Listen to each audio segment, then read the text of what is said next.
Welcome to বিদ্যাঙ্গন। আসসালামু আলাইকুম। তোমরা সবাই কেমন আছো? আশা করি অনেক ভালো আছো। আজকে আমি তোমাদের জন্য নিয়ে এসেছি সিম্পল কমপ্লেক্স এন্ড কম্পাউন্ড এর আলোচনা।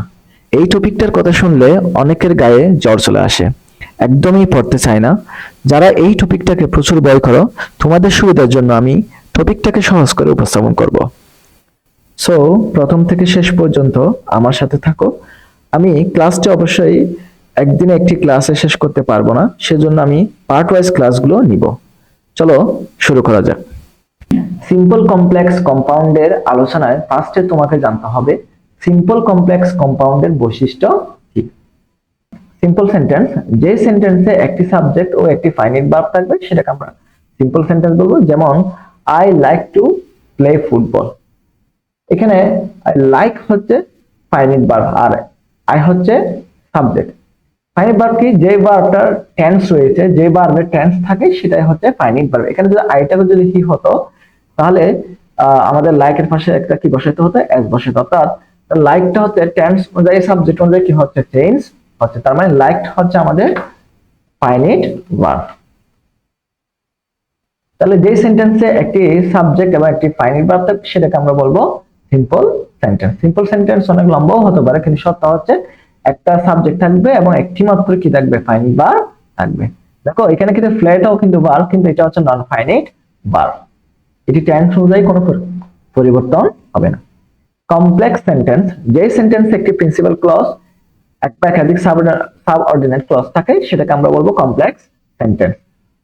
এছাড়াও আমরা এই ক্লজ মার্কার গুলো দেখো কমপ্লেক্স সেন্টেন্স চিনতে পারি। যেমন ডাবলএস কোয়েশ্চেন থাকবে, that, so, that, in order, that, if, as, since, unless, although, দো ইত্যাদি। এই শব্দগুলো থাকলে আমরা সেই সেন্টেন্সকে কমপ্লেক্স সেন্টেন্স হিসেবে চিনবো।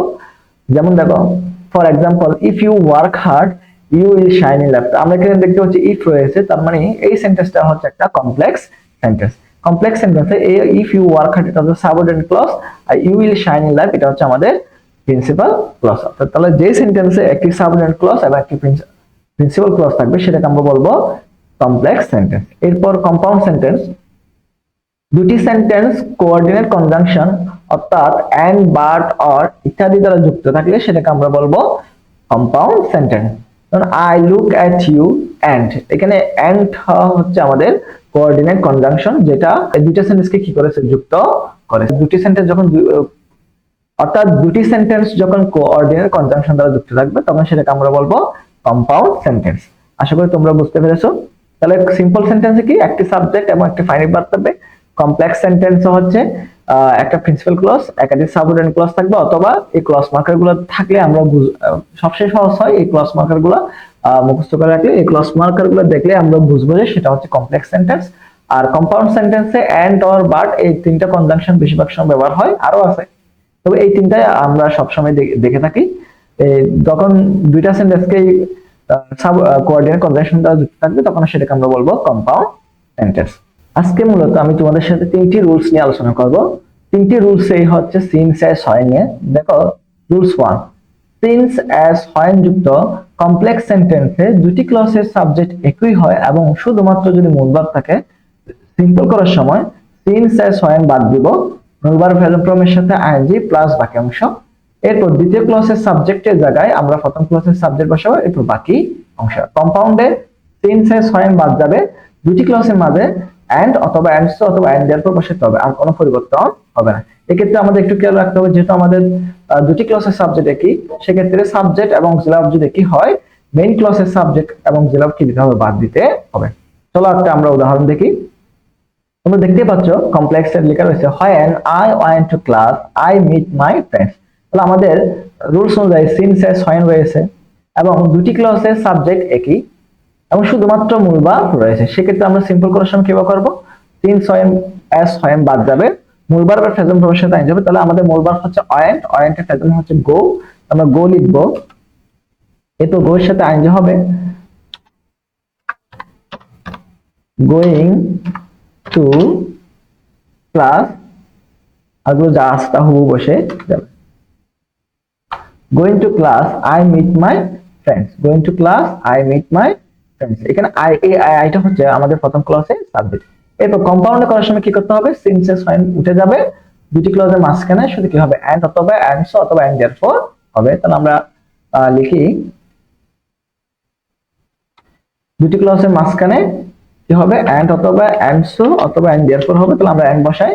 এরপর আমি বলছিলাম যদি দুটি ক্লজের সাবজেক্ট একই হয় অথবা সাবজেক্ট অক্সিলারি একসাথে একই হয়, সেক্ষেত্রে মেইন ক্লজে এই আমাদের আই মিট মাই ফ্রেন্ডস, এটা হচ্ছে মেইন ক্লজ, মেইন ক্লজের সাবজেক্ট এবং অক্সিলারি কি যাবে বাদ।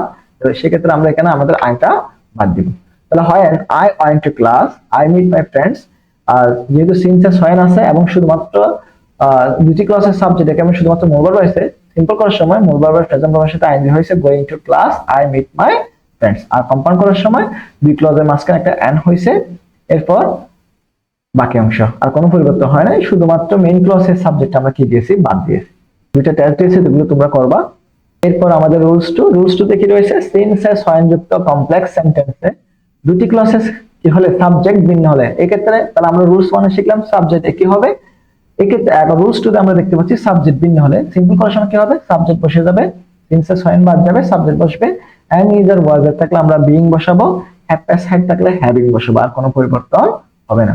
একটা নোট দেওয়া আছে, যদি এম ইজ আর ওয়াজ এর হ্যাভ প্যাস হ্যাড এগুলো না থাকে, তাহলে আমরা মেইন ভার্ব থাকলে মেইন ভার্বের সাথে কি করে দিব, আইএনজি যুক্ত, মেইন ভার্ব প্রেজেন্ট ফর্মের সাথে আমরা কি করে দিব, আইএনজি যুক্ত করে দিব। আর কম্পাউন্ড আগের মতো সিনসেস হয়ন বাদ যাবে, দুই ক্লজের মাঝখানে এন্ড সো অথবা এন্ড দেয়ারফর হয়ে যাবে। চলো আমরা একটা উদাহরণ দেখি। দেখতে পাচ্ছ, when the class had finished the teacher started for the meeting।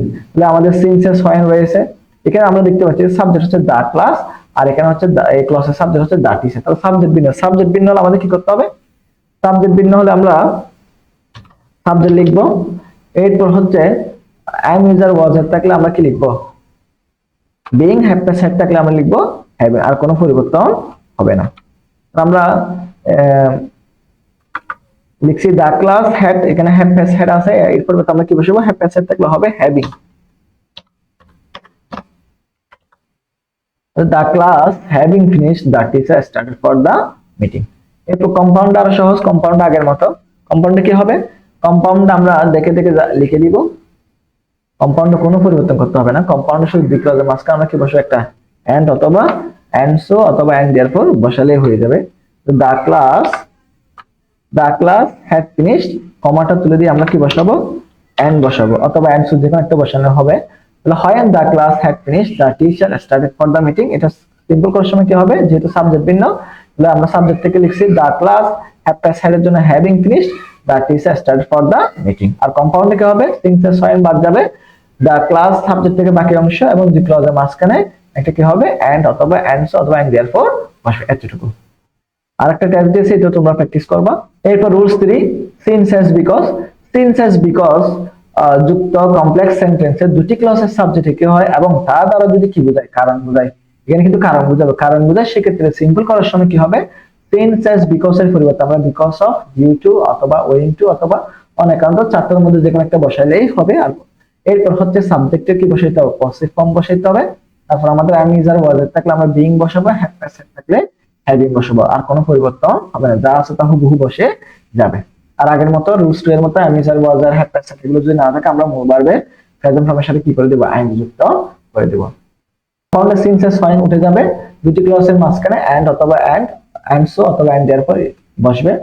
আর দুটি ক্লজের সাবজেক্ট অথবা অক্সিলারি যদি সেম হয়, আমরা মেইন ক্লজের সাবজেক্ট এবং অক্সিলারি কি দিব, বাদ দেব। চলো আমরা একটা উদাহরণ দেখি। Since he was small he could not work hard। সে কঠোর পরিশ্রম করতে পারে না কারণ সে ছোট। তাহলে এখানে কারণ বোঝাচ্ছে সিন্স দ্বারা যেহেতু কারণ বোঝাচ্ছে, আমরা কি বসাবো, সিম্পল করার সময় সিন্স এর পরিবর্তে বিকজ অফ।